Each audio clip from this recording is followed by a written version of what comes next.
नमस्कार साथियों, बहुत बहुत स्वागत है आप सभी का आपके अपने परिवार गवर्नमेंट एजुकेशन में। दोस्तों, ये हमारा मॉक टेस्ट नंबर 2 है और जिसमें हम कंप्यूटर, मैथ्स और रीजनिंग सभी के प्रश्न यहाँ पर देख रहे हैं। तो आपको अच्छे से जो है क्वेश्चन को पढ़ के आंसर करना है, अच्छे से समझ के। आप ऐसा मान के चलिए कि आप एग्जाम सेंटर में ही हो, क्योंकि यहाँ पर आपकी जो प्रैक्टिस रहेगी, आप टेस्ट सीरीज देते हो। तो जिस तरह की आपके अंदर फीलिंग होना चाहिए, वही फीलिंग जो आपके एग्जाम सेंटर में होती है ना, वही फीलिंग आपको यहाँ पर होना चाहिए कि मेरे क्वेश्चन गलत ना हो। बस ये हैबिट आप डाल लो, कभी भी कोई भी प्रैक्टिस करते हो किसी भी एग्जाम की आप, तो आप अच्छे से सोच समझ के क्वेश्चनों को आंसर दिया करो आराम से। जो है हमारा बस क्वेश्चन गलत नहीं होना चाहिए। टाइम लो, कोई टाइम की, देखिए सीपीसीटी में टाइम की कोई कमी नहीं है, आराम बहुत टाइम होता है। टाइम लो, आपको क्वेश्चन को अच्छे से पढ़ो समझो, क्वेश्चन को एक मतलब क्वेश्चन में जो इन्फॉर्मेशन दी है उसको कनेक्ट करके देखो कहाँ से क्या चीज़ें आ रही हैं और इसमें क्या क्या होता है। थोड़ा समय लगेगा पर आपके आंसर जो है सही होंगे। और हमें सिर्फ मार्क्स से मतलब है, हमें अपने सिलेक्शन से मतलब है, बाकी और किसी से कुछ मतलब नहीं है। क्योंकि आखिरी में जो भी देखेगा वो आपका सिलेक्शन देखेगा, आपकी जॉब देखेगा कि आप किस जॉब में हैं, आपका क्या स्टैंडर्ड है, ये सब चीज़ें आपको देखने। ओके, तो चलिए हम स्टार्ट करते हैं आज के क्वेश्चन। और पहले क्वेश्चन की तरफ हम बढ़ते हैं। पहला क्वेश्चन यहाँ पर देखिए, किस मॉड्यूलेशन में मॉड्यूलेटिंग सिग्नल वाहक की आवृत्ति को नियंत्रण करता है। ऑप्शन है फेज मॉड्यूलेशन, आयाम मॉड्यूलेशन, आवृत्ति मॉड्यूलेशन, या बात की जाए क्वाड्रेचर या क्षेत्रफलन मॉड्यूलेशन। तो यहाँ पर देखिए आवृत्ति की हमें बात की गई है, आवृत्ति को नियंत्रण करना है, तो इसमें हम फ्रिक्वेंसी मॉड्यूलेशन का यूज करेंगे। इसका आंसर हो जाएगा हमारा सी ऑप्शन, फ्रिक्वेंसी या फिर आवृत्ति मॉड्यूलेशन। ठीक है, मॉड्यूलेटर आपको एक पता होगा, मॉडेम। मॉडेम जो होता है उसका फुल फॉर्म होता है मॉड्यूलेटर डीमॉड्यूलेटर। ठीक है, ये कम्युनिकेशन में यूज करते हैं, जो कम्युनिकेशन नेटवर्किंग होती है उसमें ज़्यादातर यूज किया जाता है। तो ये उसी से संबंधित है। अगला प्रश्न देखिए यहाँ पर, उनकी कार्य क्षमता बढ़ने के लिए उनकी कार्य क्षमता बढ़ाने के लिए मौजूद ड्राइवर में नई सुविधाओं को जोड़ने की प्रक्रिया को क्या कहा जाता है। ड्राइवर इंस्टॉल करना, ड्राइवर अपराइज करना, ड्राइवर अपग्रेड करना, या ड्राइवर की मरम्मत करना। देखिए कभी भी आप कोई भी ड्राइवर इंस्टॉल करते हो सिस्टम में, आपके कंप्यूटर में, ठीक है, तो उसमें ड्राइवर जो है पहले से इंस्टॉल होंगे। ठीक है, जो भी आप नया जैसे सिस्टम लेते हो तो वो सब कुछ इंस्टॉल करके देते हैं, पूरा इंस्टॉलेशन। ठीक है, तो आपको नए फीचर अब आपको कहाँ से लेंगे, नए फीचर आपको जो है ड्राइवर को अपडेट करना रहेगा। ठीक है, जब ड्राइवर अपडेट होगा तो नई चीज़ें, जैसे कि आप मोबाइल है, मोबाइल में आप देखते हो कौन कौन सा वर्जन आ गया है, मेरा पुराना वर्जन तो नहीं हो गया, तो आप क्या करते हो उसे अपडेट मारते हो मोबाइल के सारी चीज़ों को।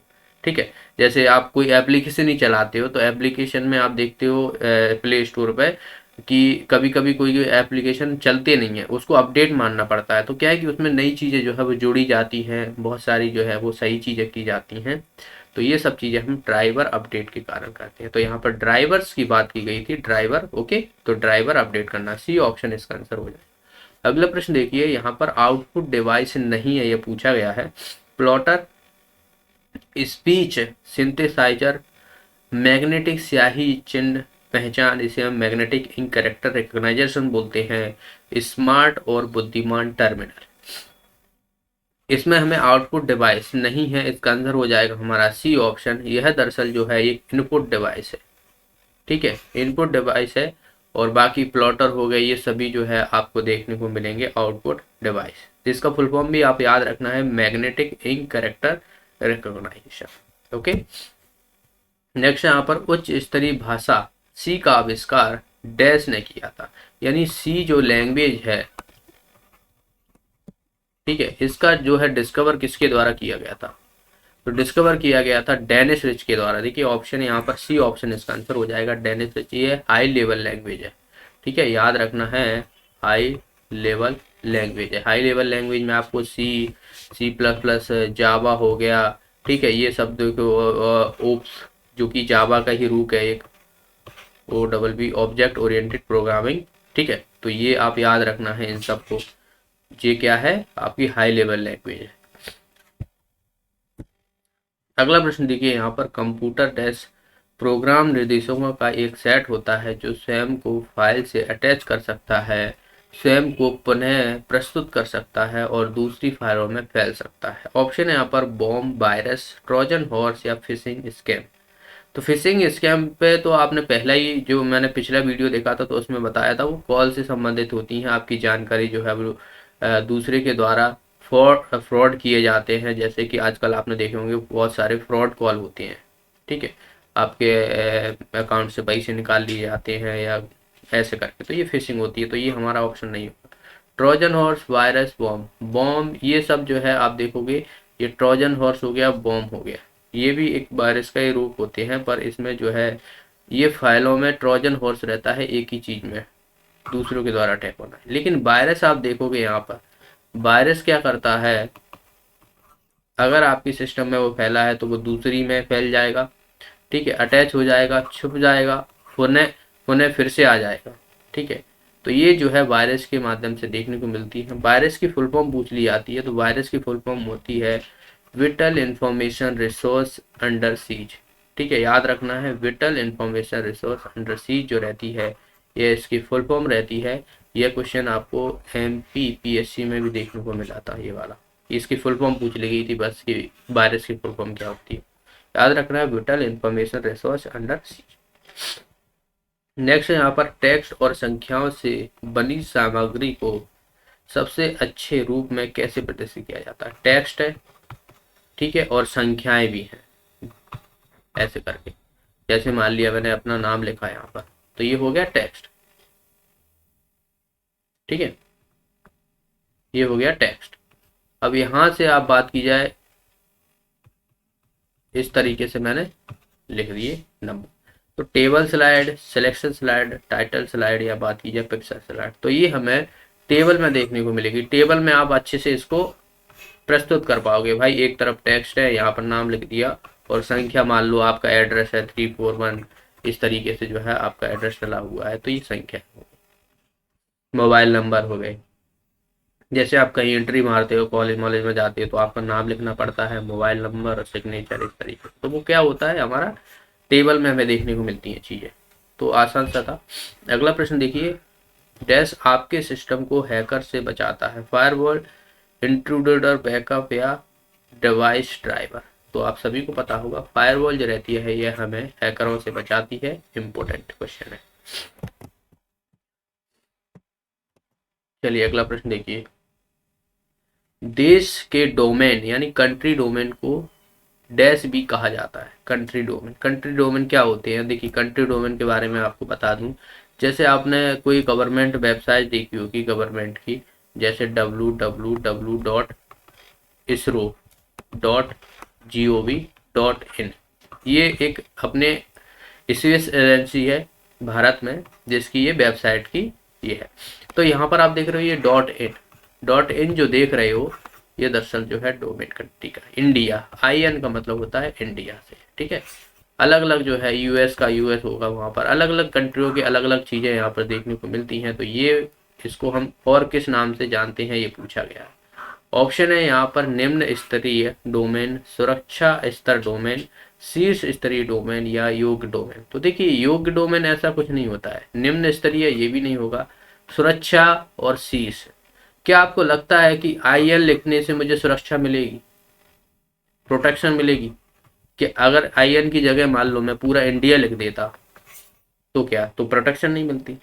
तो ये भी कोई, इसमें भी कोई सेंस नहीं बैठता है। ये शीर्ष स्तरीय है, मतलब ये आपकी कंट्री की पहचान कराता है कौन से, इसीलिए इसे कंट्री डोमेन कहते हैं दरअसल। इसका आंसर हो जाएगा हमारा थर्ड ऑप्शन। नेक्स्ट है यहाँ पर, MS एक्सेल में उसी सेल में एक नई स्लाइड शुरू करना है तो कौन सी कुंजी का यूज करेंगे। MS एक्सेल का पूछा गया है, याद रखना है, जो स्प्रेडशीट के लिए यूज की जाती है। ऑप्शन है यहाँ पर Ctrl+Shift+O, Ctrl+W, Alt+Enter, या बात की जाए Ctrl+Shift+U। तो इसका आंसर हो जाएगा हमारा C ऑप्शन, Alt+Enter का यूज करते हैं। नेक्स्ट यहाँ पर CD की मोटाई कितनी होती है। जो CD होती है आपने देखा होगा, कॉम्पैक्ट डिस्क जिसे बोलते हैं, इसकी मोटाई पूछी गई है। मोटाई मतलब ये वाली थिकनेस होती है जो पतली होती है। 1.2 mm, 1.5 mm, 0.5 mm, 1.4 mm। तो इसका आंसर हो जाएगा हमारा ए ऑप्शन। आप देख रहे हो यहाँ पर ये सीढ़ी है, पहले बहुत चलती थी, किराए पे लेके आते थे हम लोग। एक सीढ़ी वो रहता था पूरा, और सीढ़ी मिलती थी साथ में ही, कौन कौन सी लेना है तो किराए पे हम लेते थे। 150 रुपये में मिलती थी बाजार में। तो एक रात के लिए, वो भी एक रात के लिए हमें ये मिलती थी, और रात भर चलाना रहता था और सुबह वापस करना रहता था। तो ये सीढ़ी, और फिर ये इसमें स्क्रैच बहुत हो जाती थी। स्क्रैच हो जाती थी तो हम लोग क्या है, अच्छे से घिस घिस के, नहीं ऐसे ऐसे करके, नहीं पानी से, कपड़े से वो 5 के नहीं लगा देते थे, बहुत चिपकती थी। ठीक है, तो इसकी मोटाई देखिए यहाँ पर, ये आप देख रहे हो ना, ये 1.2 mm है थिकनेस। ठीक है, थिकनेस पूछी गई है, थिकनेस, मोटाई मतलब थिकनेस होती है। इसका आंसर हो जाएगा हमारा ए ऑप्शन। ओके, डायमीटर आपसे पूछी जाए तो 12 सेंटीमीटर होती है इसकी डायमीटर। तो दोनों ही चीजें आप याद रखना, डायमीटर 12 सेंटीमीटर और थिकनेस 1.2 mm। अगला प्रश्न देखिए यहाँ पर, 3D सरफेस चार्ट जो MS एक्सेल में केवल रेखाओं ही प्रदर्शित करता है, वह क्या कहलाता है? आपने देखा होगा MS एक्सेल में ज्यादातर स्प्रेडशीट रेखाओं के माध्यम से देखने को मिलती है। एरिया, वार, एक्स, बाई या फायर ब्रेन। तो अब देखिए चार्ट में आपको दिखा देता हूँ, ये कुछ इस तरीके का होता है। ये 3D इस सरफेस चार्ट रहता है। ये आप देख रहे हो, ये पहाड़ों सा बना दिया गया है। तो इसे हम दरअसल जो है वो वायर फ्रेम बोलते हैं। इसका आंसर हो जाएगा हमारा वायर फ्रेम। ओके, तो ये होता है 3D चार्ट सर्किट जो लाइनों के द्वारा प्रदर्शित किया जाता है।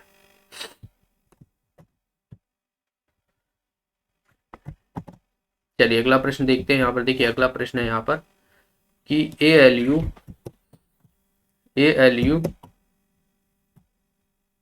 का फुल फॉर्म पूछा गया है, क्या है? तो आप सभी को पता होगा, बताने की जरूरत नहीं है। अर्थमेटिक लॉजिक यूनिट, ये इसका फुल फॉर्म रहता है। इसका आंसर हो जाएगा, देखिए कौन सा, पहला ही ऑप्शन है इसका आंसर। नेक्स्ट प्रश्न है यहाँ पर, नेटवर्क टोपोलॉजी जो हर नोड के बीच द्विदिशात्मक मतलब दोनों तरफ, ठीक है, दोनों तरफ कम्युनिकेशन लिंक का सपोर्ट करती है, कौन सी कहलाती है? रिंग, स्टार, बस, ट्री, मैश। बस नहीं है, star, tree, mash.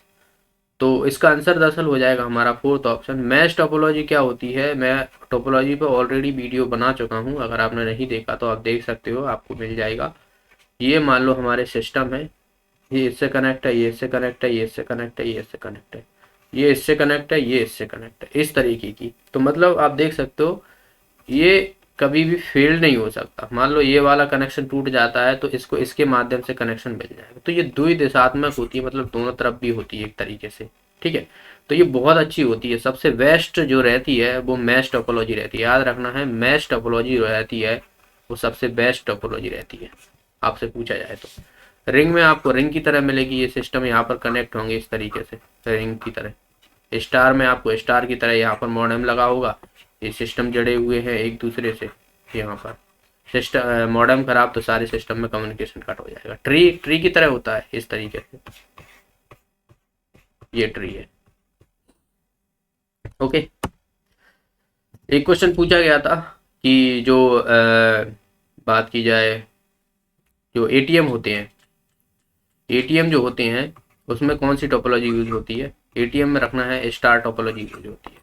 Okay, question पूछा गया है, ये याद रखना। सिंपल मेल ट्रांसफर प्रोटोकॉल का फुल फॉर्म पूछा गया है, अरे मैंने खुद ही बता दिया।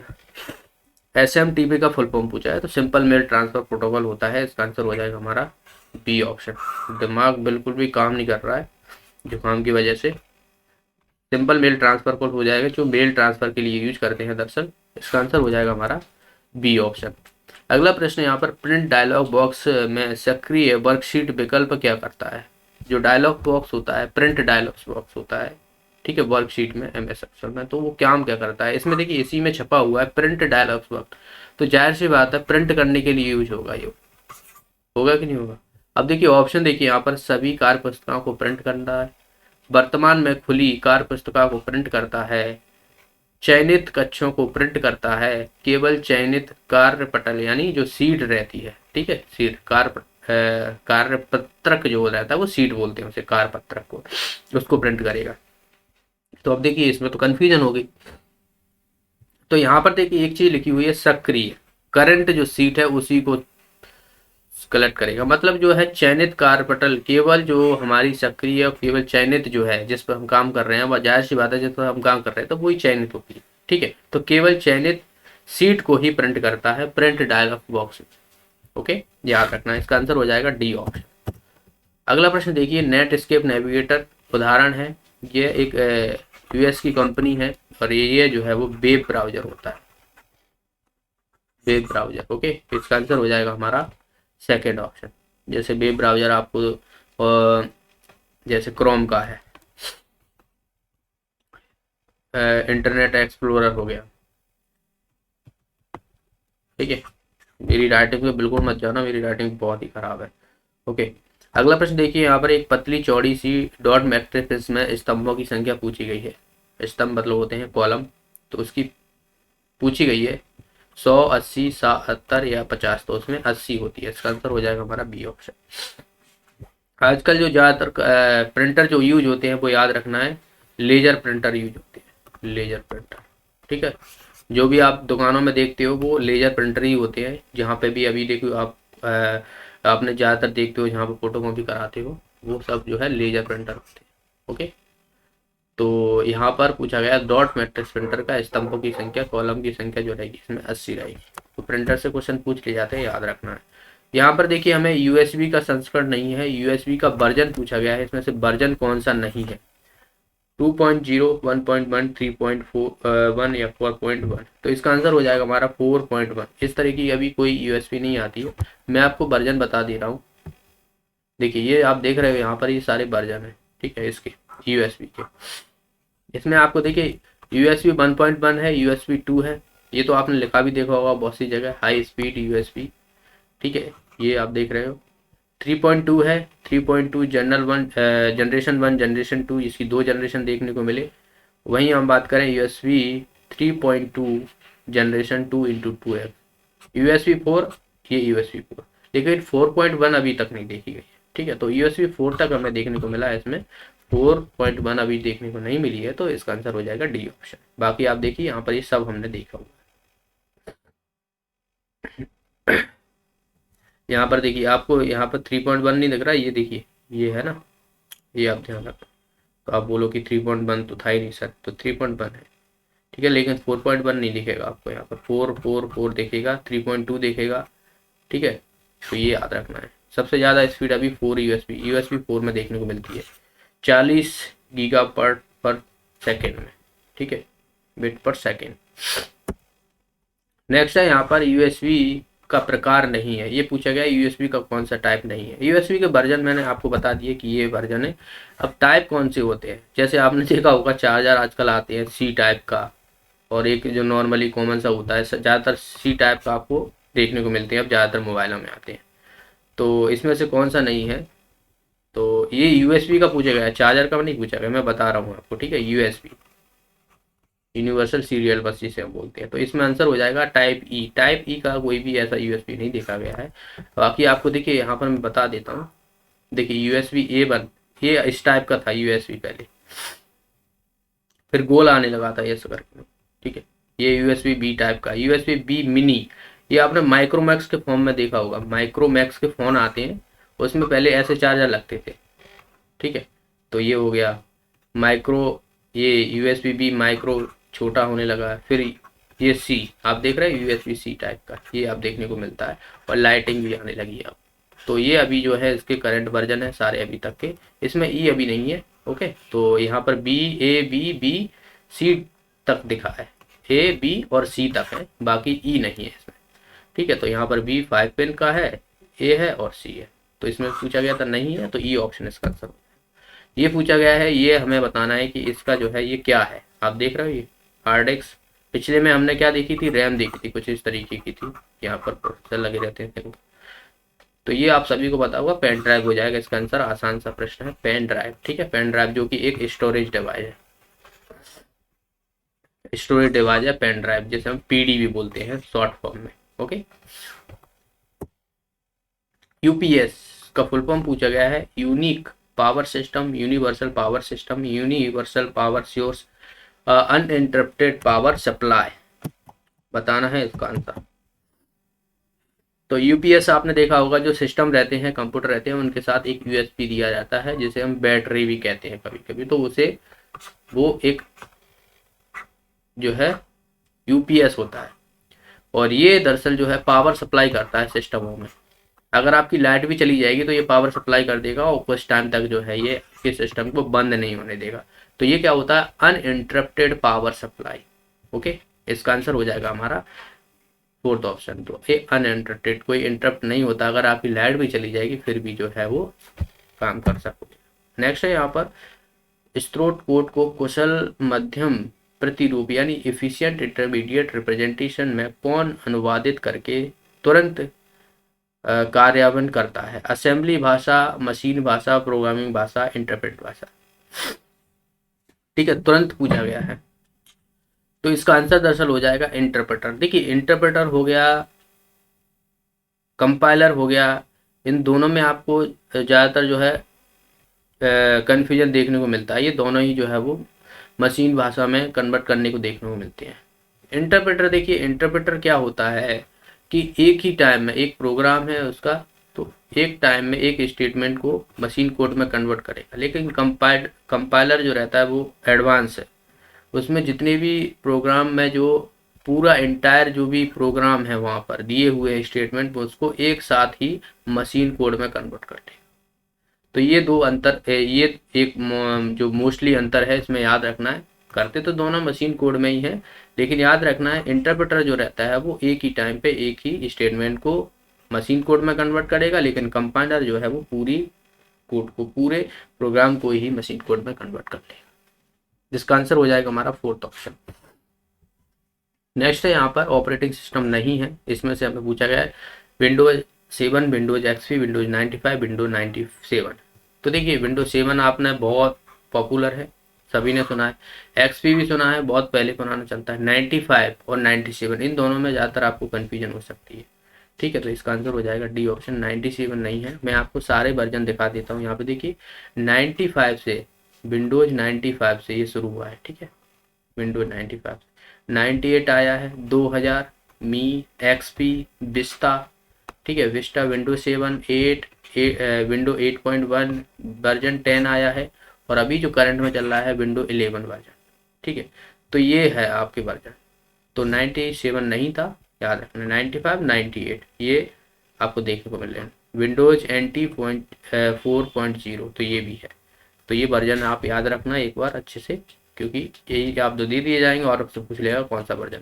नेक्स्ट है यहाँ पर सीपीयू और मेमोरी के उपयोग को कहाँ से देखा जा सकता है? जो हमारा सीपीयू है जो वर्क कर रहा है, जैसे ये सिस्टम चल रहा है, तो ये वर्क कहाँ से क्या चल रहा है? Task manager, my computer, window explorer, internet explorer. तो देखिए यहाँ पर ये तो गया इंटरनेट एक्सप्लोरर, तो ये ब्राउजर है। ठीक है, माई कंप्यूटर में तो आपकी चीज़ें जो सोर्स फाइल होती हैं ये भी गया, विंडोज एक्सप्लोरर और टास्क मैनेजर। ठीक है, तो इसका आंसर हो जाएगा हमारा विंडो वो टास्क मैनेजर। टास्क मैनेजर में जो भी टास्क चल रहे हैं आपके, वो वहाँ पर दिखाएगा कौन सी कितनी मेमोरी यूज हो रही है, कहाँ पर आपका डाटा चल रहा है, आप नेट कनेक्ट हुए हैं तो कहाँ पर जो है कौन सा चीज़ जो है वो डाटा ज़्यादा खा रही है। तो ये सब चीज़ें टास्क मैनेजर में दिखेगी, तो ये सब जो है हम वहाँ पर देख पाते हैं। अगला प्रश्न है, MS एक्सेल 2010 में पंक्तियों की संख्या पूछी गई है, कितनी है? तो पंक्तियों की संख्या होती है 10,48,576। ठीक है, तो इतनी होती है, तो इसका आंसर हो जाएगा हमारा ए ऑप्शन। डायरेक्ट याद रखना ये चीजें। अब हम बात करते हैं यहाँ से मैथ की। मैथ के क्वेश्चन डिस्कस करेंगे, कंप्यूटर के हमने देखे। ओके, चलिए, जो क्वेश्चन भेजे गए थे, 2 क्वेश्चन दरअसल भेजे गए थे, और मैं इन दो, अगर आपको भी कभी भी कोई भी क्वेश्चनों में डाउट होता है तो आप मुझे भेज सकते हो कमेंट बॉक्स में, तो मैं उसके सॉल्यूशन आपको प्रोवाइड करा दूंगा। तो ठीक है, तो देखिए ये वाला क्वेश्चन है, इसमें देखिए 32 इंटू 2799, इसमें डिवाइड है 549 प्लस 120। तो ये जो है इसमें ऑप्शन नहीं है दरअसल, और ऐसा ही क्वेश्चन भेज दिया गया था मुझे। तो इसमें आपको अप्रॉक्स वैल्यू माननी है, ठीक है, एग्जैक्ट वैल्यू नहीं निकालनी है आपको। तो इसको मैं कितना ले सकता हूँ, 32 लिख सकता हूँ। इसको कितना ले सकता हूँ, देखिए 2700 है, 2799 है, तो मैं इसे 2800 लिख सकता हूँ ना, 2800 भाई। अगर इसमें एक ही तो जोड़ना है मुझे, तो ये 2800 हो जाएगा डिवाइडेड बाई, यहाँ पर देखिए इसको मैं कितना ले सकता हूँ, 550, 549 है तो 550 कर दूंगा प्लस 120। देखिए जीरो से जीरो गया, 5 से इसे काटूंगा मैं, पचम 25, पचम 25 और 5 छः 30, ये 11 बार जाएगा, ठीक है, 11 बार जाएगा। तो इसे मैं 5 से 11 5 55 मतलब काट सकता हूँ इसको। तो यहाँ से देखिए 5 से मल्टीप्लाई 32 में करूँगा तो ये कितना हो जाएगा, 5 दूना 10, 5 3 15 1 16, और ये कितना है 120। तो यहाँ से आप देखोगे कितना हो जाएगा 280, मतलब 280 के आसपास की जो वैल्यू रहेगी वो हमें वहाँ पर देखना है, ठीक है। तो ऐसे क्वेश्चनों को आपको ऐसे कर लेना है, ज़्यादा आपको घबराने की बिल्कुल भी जरूरत नहीं है कि पॉइंटों में वैल्यू दिया है, वो अप्रॉक्स वैल्यू पूछते हैं, ना कि आपको एग्जैक्ट वैल्यू निकालनी है, ठीक है। देखिए अगला प्रश्न है, इसी तरीके का प्रश्न है, तो इसको मैं कितना ले सकता हूँ, 335 लिख सकता हूँ, और इसको मैं कितना ले सकता हूँ, यहाँ पर 245 लिख सकता हूँ डिवाइडेड बाई 55, ठीक है। 5 से काटूंगा, 5 को 20, 5 नम 45 और 5 5, ठीक है। देखिए यहाँ से आप देखोगे कि तो इसको मैं 10 मान सकता हूँ, 10 मान लेता हूँ इसको भाई, 11 है तो एक 10 मान लेता हूँ, तो यहाँ पर मैं 50 मान लेता हूँ इसको। तो याद रखना, देखिए ये 50 ज़्यादा वैल्यू मानी है, यहाँ कम कर दी गई, थोड़ा आपको जो है ज़्यादा मतलब कम बुरी देखनी पड़ेगी। तो यहाँ से देखिए 5 हो रहा है, तो यहाँ से देखिए 335 इंटू 5।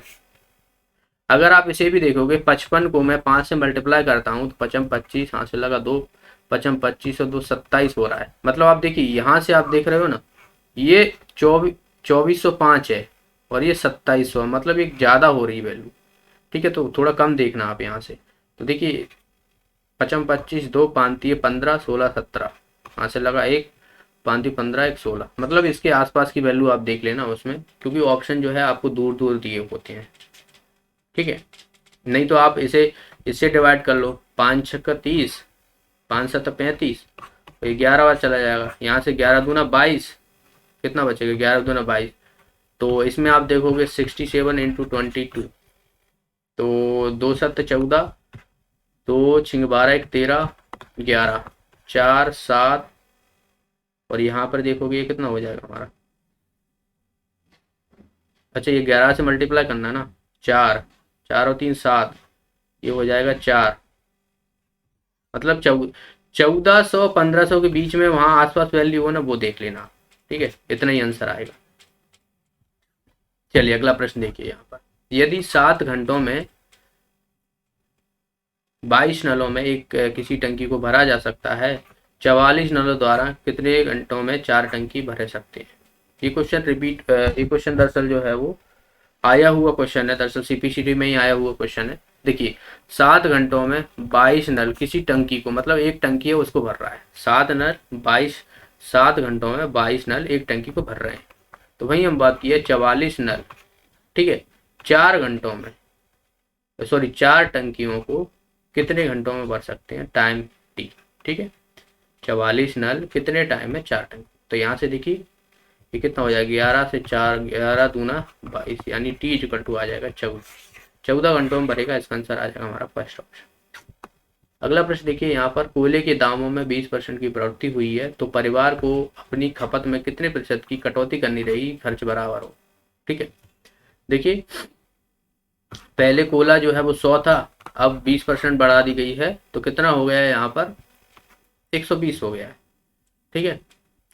अब इसमें खपत करनी है तो बस इसका उल्टा कर दो आप, यहाँ पर 120 ला दो, यहाँ पर 100 ला दो, क्योंकि आप खुद सोचिए कि आप कोई सामान खरीदने जाते हो, पहले वो 100 रुपए का 5 किलो मिलता था, अब वही चीज़ जो है वो 120 रुपए में आपको 5 किलो मिल रही है, मतलब 5 किलो नहीं मिलेगी, कम मिलेगी, क्योंकि 120 रुपए किलो हो गया ज़्यादा। मतलब देखिए पहले 100 रुपए की कोई चीज़ 1 किलो मिल रही थी, लेकिन अब इसकी प्राइस बढ़ा दी गई है, 120 कर दी गई है, तो जाहिर सी बात है 120 में कम मिलेगी। आपके पास तो जो है 100 रुपए ही है ना, आपके पास तो 100 रुपये हैं, तो आपके पास इतनी कम मिलेगी। मतलब यहाँ पर देखोगे आपको इतनी कम मिलेगी, 20 किस पर, 120 पर, यानी 20/120 × 100। ये कितना हो जाएगा, 16 सही 2/3%। ठीक है, आपको इतना दिमाग में नहीं आ रहा है तो जब भी आपको ऐसे क्वेश्चन पूछ लिए जाएं तो आप बस उल्टा कर दिया करो, सीधा सीधा। देखिए कैसे, 100 से 120 हुई है, 20% की बढ़ोतरी हुई है, इसको इधर ले आए, इसको इधर लाए, बस इन दोनों में कंपैरिजन देख लो, कितने का अंतर है, 20 का अंतर है। हमारे पास इतना है इंटू 100, बस इतना सा आपको करना है, ज़्यादा नहीं समझ में आए तो आप। अगला प्रश्न, 2 वर्षों के लिए किसी धन को साधारण ब्याज पर एक निश्चित दर पर रखा गया है।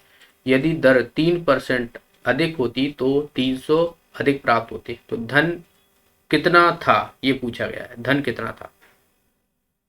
देखिए हमें टाइम दिया हुआ है यहाँ पर 2 वर्ष, रेट हमें एक्स मान ली, रेट हमने एक्स मान ली, और प्रिंसिपल हमें निकालना है। देखिए 3% बढ़ा दिया गया है, तो पी हमें पता नहीं है, टाइम 2 वर्ष है, x+3 कर दिया मैंने। ये सिंपल इंटरेस्ट का फॉर्मूला है, याद रखना है।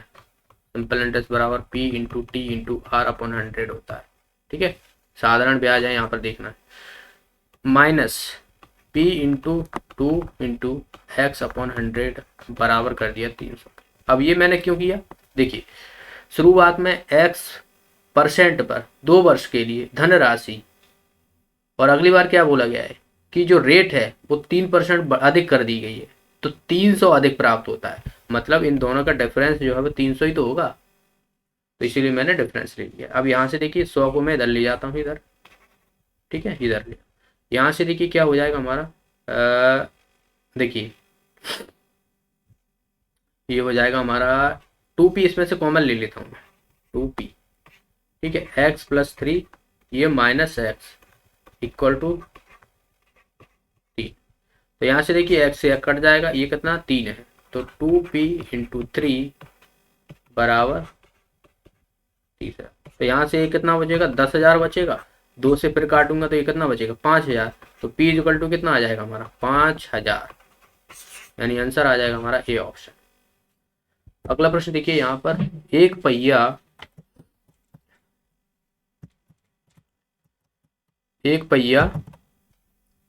440 मीटर चलने पर 1000 चक्कर पूरे करता है, तो पहिए का व्यास पूछा गया कितना होगा। एक फॉर्मूला मैंने आपको बताया था कि 2πRN = d, ये डिस्टेंस है। ठीक है, तो यहाँ से देखिए हमें क्या निकालना है, पहिए का व्यास निकालना है, और व्यास होता है 2r, मतलब r की वैल्यू हमें पता पड़ जाएगी तो हम व्यास आराम से निकाल सकते हैं, क्योंकि 2 गुना होता है, इसका डबल होता है।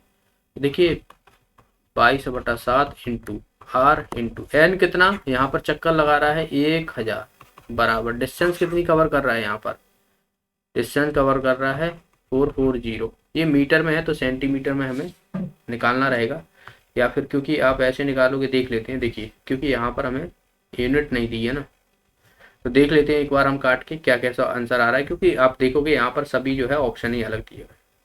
तो यहाँ से आप देखोगे, देखिए 22 से 2 बार कटेगा 20, फिर कितना 10, ठीक है 10 आ जाएगा, और यहाँ से देखिए ये 1000 है, ये 7 है, तो 7 ऊपर पहुंचेगा, 1000 नीचे आएगा, r = 70 1000।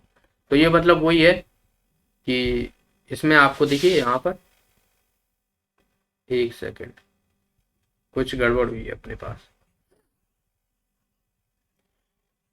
देखिए ये हमें एक पहिया इतने मीटर चलने से इतने चक्कर पूरे करता है, तो पहिए का व्यास कितना होगा, 2/22/7, ठीक है, r/n हमारे 1000 चक्कर हैं, ये मीटर में है, तो इसको मैं सेंटीमीटर में कन्वर्ट कर लेता हूँ। ठीक है, तो यहाँ से आप देखोगे ये कट जाएगा हमारा,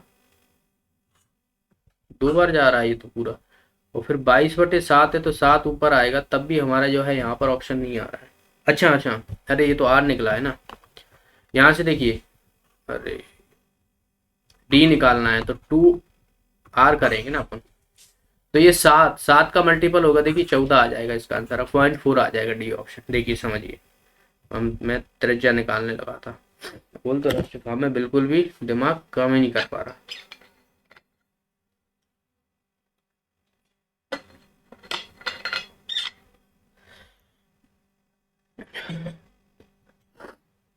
देखिए ये कट जाएगा,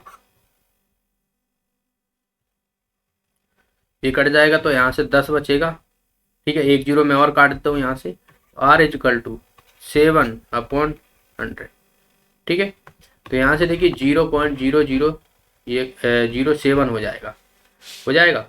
तो यहाँ से आर इजकल टू हमारी कितनी निकला है, 0.07 निकली। हमें डायमीटर निकालना है तो डी इजकल टू 2r होता है, तो 2 इंटू 0.47 ये 0.07, तो 7 दूने 14 हो जाएगा, यानी यहाँ से देखिए 1.4 आ जाएगा, यानी बी ऑप्शन इसका आंसर हो।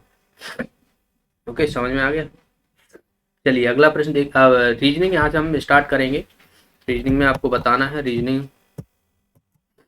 चलिए इसका आंसर आप बताइए क्या होगा। BFK IMR, तो देखिए बी से आई हो रहा है, एफ से एम हो रहा है, के से आर हो रहा है। काफी लंबी चौड़ी सी लग रही, देखिए BCDEFGHI 1 2 3 4 5 6 और प्लस 7, मतलब प्लस 7 हो रहा है इसमें। इसमें देख लेते हैं FGHIJKLM 1 2 3 4 5 6 7, इसमें भी +7 हो रहा है।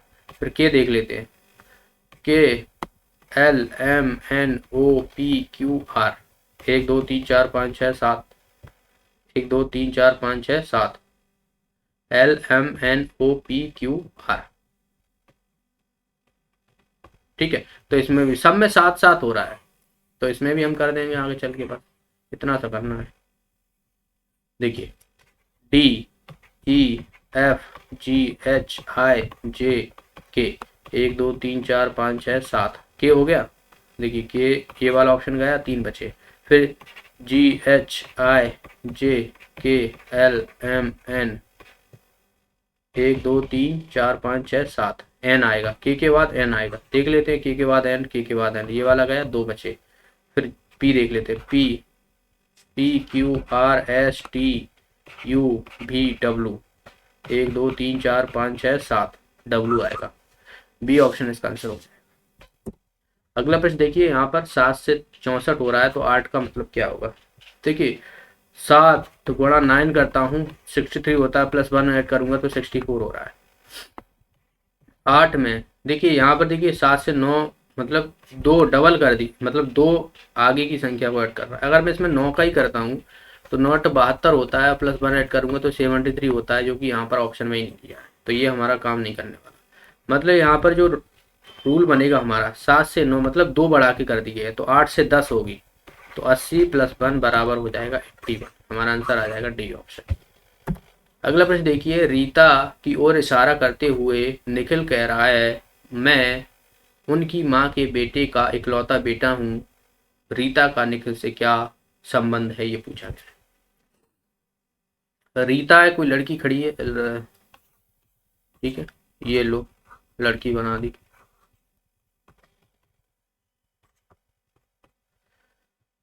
इसकी तरफ इशारा करते हुए कह रहा है, ये निखिल है, मान लो ये निखिल है, इसकी तरफ इशारा करते हुए कह रहा है, मैं उनकी यानी इनकी माँ के बेटे, इसके माँ के बेटे का इकलौता बेटा हूं। यानी आप देखिए कि ये दोनों तो भाई बहन हुए, ये दोनों भाई बहन हुए, तो ये इसका बेटा है, तो इसकी क्या लगी, मतलब बुआ लगी, मतलब आंटी लगी। इसका आंसर हो जाएगा हमारा ए ऑप्शन। ठीक है, अगला प्रश्न देखिए, यहाँ पर हमें ये साइन के अलग अलग निशान दिए हुए हैं। यहाँ पर दिया हुआ देखिए 16 दिया हुआ है, इसका साइन देखिए, इसमें हमें प्लस दिया हुआ है तो यहाँ पर प्लस करूंगा। फिर 4 और @ दिया हुआ है तो इंटू कर दूंगा यहाँ पर, और 5 H का यहाँ पर -72 और ये डिवाइड बाई 8। ठीक है, तो ये आसान है, इतना तो कर सकते हो। 8 9 72 होता है, 20 हो जाएगा, ये -9 + 16, तो ये कितना हो जाएगा, यहाँ पर 11 तो ये बचेगा, और 16 यहाँ से कितना हो जाएगा 27। इनका आंसर आ जाएगा बी ऑप्शन।